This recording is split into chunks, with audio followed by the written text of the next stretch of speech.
Hello, welcome back to another edition of the Small Caps podcast. I'm Peter Capsanis. It's great to have your company, and it's also great to have the company of Bruce Maluish, the Managing Director of emerging silica and mining company VRX Silica. That's ASX code VRX. Pretty simple, really. Now, the company has a number of project areas north of Perth, mainly around the Arrowsmith and Muchea Silica sand projects. Bruce, it's been a while since we last caught up on small caps, but welcome back. Thanks, Peter. It's good to catch up again. Definitely. Now, there's been some exciting news, there's developing news in more recent days in relation to VRX's environmental application around Arrowsmith. We'll get into that shortly, but I just want to give everyone a refresher about the company, VRX, its mission, its purpose, bearing in mind, Bruce, that silica is commonly found in the Earth's crust. 59% rather of the Earth's crust is made up of silica, and we know that silica is used in a whole range of building, for building purposes, glass making purposes, ceramics, etc. So, where to from here for VRX? Peter, you're right. There is an enormous amount of silica sand on the Earth, but not much of it is suitable for what we intend to use it for, which is mainly glass making. There are desert sands all scattered on every continent, but you'll find there that reddy orange colour is because of the iron content in it, and it's the iron content which is the enemy to making glass, clear glass. So when you start looking at sources of silica sand suitable for making glass, you need to have it eroded from granites. So not coastal dunes. Most of the dunes, the beach that you see is predominantly calcium carbonate, so it's shell, grit and marine type critters. When you start looking at those sort of sources, you start to limit the ability to start exploiting some of these sands. Now, when you talk about these types of sands in Asia, surprisingly, they're running out. And I noticed this in a couple of articles in 2017, when China made silica sand a strategic mineral. So it was in the same bag as uranium and rare earth. And at the time, I wondered why, and delved into it a bit more, and I found out that Asia is running out of sand. Now, the main reason they're running out of sand is concrete. Now, almost all the stimulus spending going on in Asia, and particularly China, is infrastructure, and infrastructure is concrete. It's the main reason why the iron ore price is so high. It's rebar for concrete. So there's such a demand for concrete. They're using up sand that could possibly be beneficiated to the quality you require to make glass. So the glass makers are losing access to good quality sand. And also the best quality silica sand for glass making generally comes from rivers and lakes. It's being dredged from freshwater rivers and lakes, which is unsustainable. And, it's causing downstream environmental issues. So most governments are slowly but surely banning the dredging of freshwater rivers. So that's another supply that has dried up. So we're looking to start filling that void where the supply is getting tight. Predominantly Asia, predominantly glass making. Asia accounts for about 46% of the world's glass manufacturing, and we're looking to feed into that market. Okay, well, so you've had some, as I mentioned in my intro, you've had a bit of a development around your environmental application, predominantly around your Muchea Arrowsmith sites, which, as I said, are north of Perth. So what's the latest now? Because I guess there was an expectation of some kind of mining activity on the horizon soon, but are you on target? Are you maintaining that path? And what does this EPA from WA mean for the company and its path forward? I must admit, we thought we would get through this process a lot quicker than we have. But we just had approved what's called the ESD, the Environmental Scoping Document. And that is a document that sets out the studies that are required by the EPA to assess our project. So it's a description of the project, it's a description of the environment, and a list of studies that are required. Now, it's a very important document for two reasons. One, it has that list, and it is a finite list, and we've been engaged with the EPA for a number of years now. So we are aware of that list and have been for quite some time. Getting it approved has taken a lot longer than we would have anticipated. And quite frankly, the revisions we've had lately are very minor. But we now know which studies are required for the EPA to conduct the assessment. We have conducted those studies. So the next step is, in fact, to lodge the next stage of the process, which is an environmental review document, which is a summary of all the, it includes all of the studies that we've completed. And I think there's now about 16 different studies that we've completed that will go into that document, which is a little over 800 pages now. But also the approval of the ESD also sets a timetable which the EPA are now accountable to. Now, we've never had that position with the EPA where they've been accountable for any timing at all. So that's a major step. So we really have a very tight, it's still going to take quite some time, but we've got a very tight schedule that we know that we can comply with, and now it's up to the EPA to complete the process. But there's still something like about 7 or 8 months of assessment. Now, that assessment includes a 30-day public review period, where it's our document, our review document, is published on the website, the EPA website, and people get the opportunity to comment on it. Those comments are then dealt with, and we think that with all the studies we've done, we've addressed all the issues that people would raise with regard to this project. Okay. So when you talk about we're ready to go for the next step. Brilliant. So when you talk about issues, you're talking about issues around maybe flora and fauna in those project areas, and any anthropological issues of any sort? No, we've completed Aboriginal heritage surveys. We've completed 3 flora and vegetation surveys. We've completed 2 fauna surveys, including regional surveys and targeted surveys. There are some priority species of plants, but we're able to address that with our rehabilitation technique that we've been pushing with the EPA. That's on our website. It's unique, but it addresses this type of vegetation very well. The biggest, probably the dominant issue is Carnaby cockatoos. They're regarded as endangered here in Western Australia. We've very carefully, we have selected areas that have no roosting or nesting trees in it for Carnaby cockatoos, but there's potential for foraging. But we think we can rehabilitate or restore particularly the Banksia vegetation which Carnaby cockatoos forage on. We think we can restore that quite quickly. So, and that'll be a continuous part of the process, but we're very conscious of our obligations to the environment, and it's an important stage at this planning stage to try and address all the issues that may get raised, particularly when it comes to native vegetation clearing. Bruce, all things being equal, once you satisfy the elements of that ERD, and I do know you said it's another 7-month process which takes you towards the end of the year. What kind of, if you to get all the approvals, the EPA approvals, it sounds like it's pretty much the final hurdle from there on.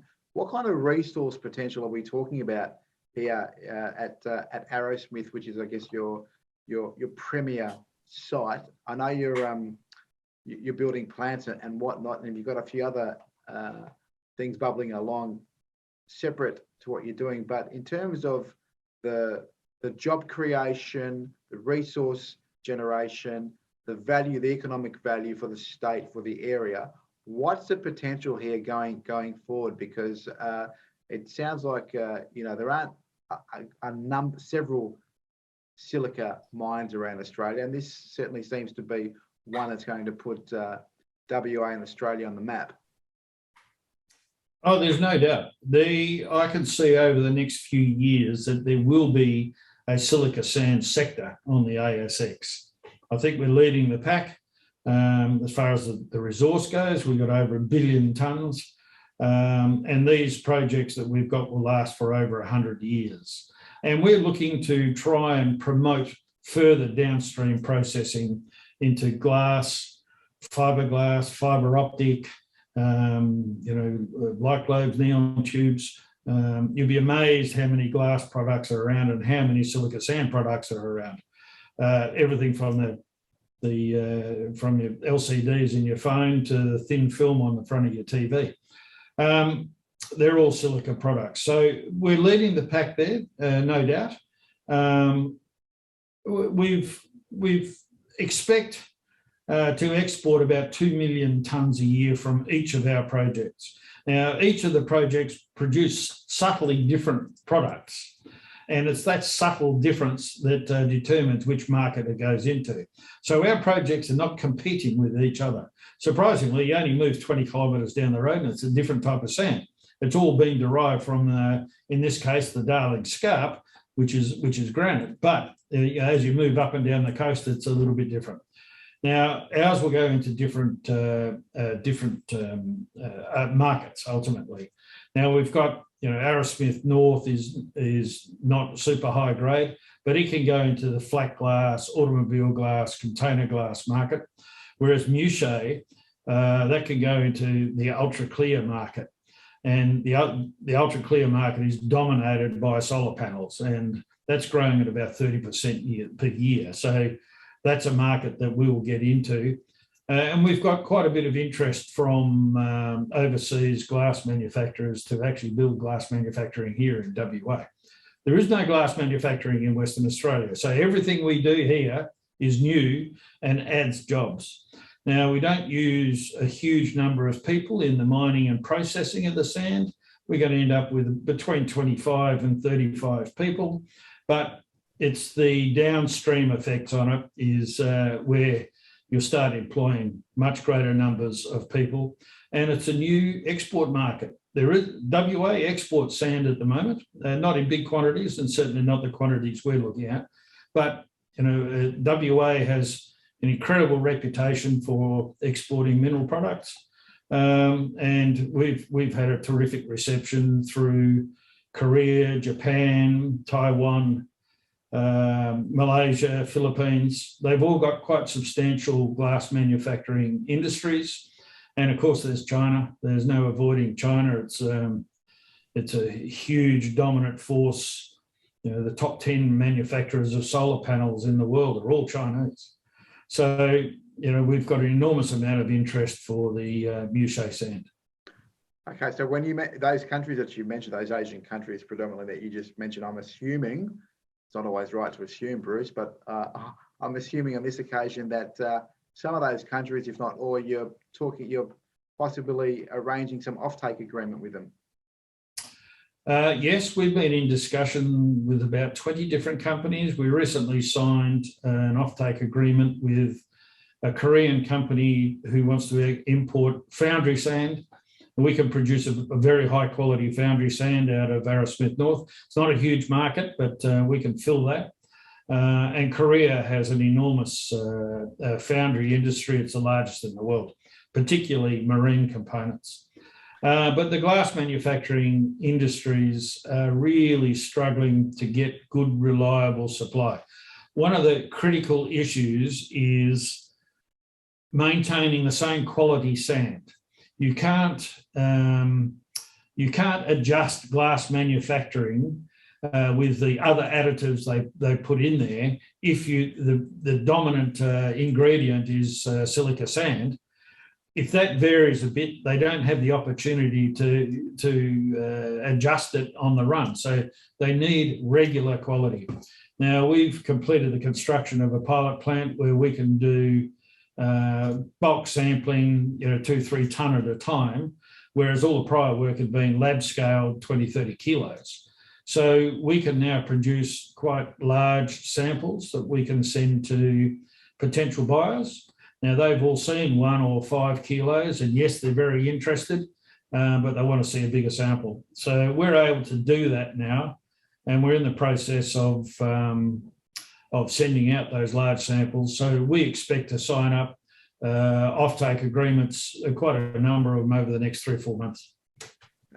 Bruce, that's very pleasing and encouraging to hear. And before we do run out of time, I just want to touch on a couple of other areas. You're not just resting on your laurels. The company and yourself, you're continuing to be proactive across a number of areas, particularly in the company's bid to delve into the hydrogen space. But just very quickly, can you just touch on that for me and tell me more about that?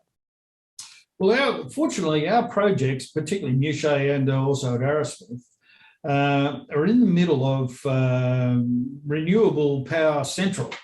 Everywhere from Lancelin to Kalbarri, there are windmills going up non-stop. There's some solar farms proposed, not many there at the moment, but they will be there.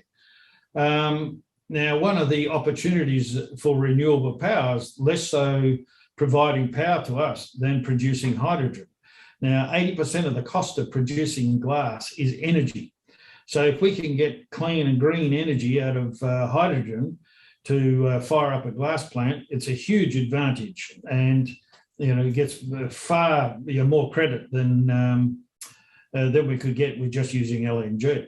So we are pursuing that really on behalf of potential glass producers. Now, our plant only uses about 5 megawatt of power. We can do that with hydrogen engines. But fortunately, there's a number of European companies have spent an enormous amount on R&D on using hydrogen for producing glass. So we're talking to a couple of those companies, and we'd love to entice them here to WA and use hydrogen to produce close to green glass. Okay, so it's green, as you say. It's economical. It adds another burgeoning industry to the WA market. Probably final question, Bruce. Have you discussed the opportunity with the state government, and what's been its reaction? You say that your resource will effectively almost force a local glass manufacturing industry. What's been the reaction by government in relation to that? Very positive. The biggest issue we have is that the production of sand and sand mining and processing is not there's not a huge number of people involved, and it's not a huge investment. But glass making is a much, much bigger investment. So we're talking to companies about putting glass making here in WA, and combined, we can approach the state government, and I think we'll get another level of support with a big investment. Glass manufacturing is, $600-700 up to over $1 billion investment, which is why they need very long-term projects like we have, because it's a significantly higher investment to start manufacturing glass than it is to mine and export sand. But we're moving closer to that. The state government is well aware that we're talking to companies. So I can see us getting a lot more support in the near future. Well, Bruce, sounds like things are progressing in the positive for VRX, and hopefully we'll be able to speak again sooner rather than later, talk again all things about VRX and silica, the potential glass manufacturing here in WA. We will watch with quite a bit of interest the hydrogen aspect of the macro part of the business. That's obviously will keep a lot of people interested and happy as well, given it's clean and green. Bruce Maluish from VRX, thanks for joining us on the Small Caps today, and we hope to catch up soon. Thanks, Peter. I think we will be catching up soon. We've got a fair bit of news coming out in the next few months.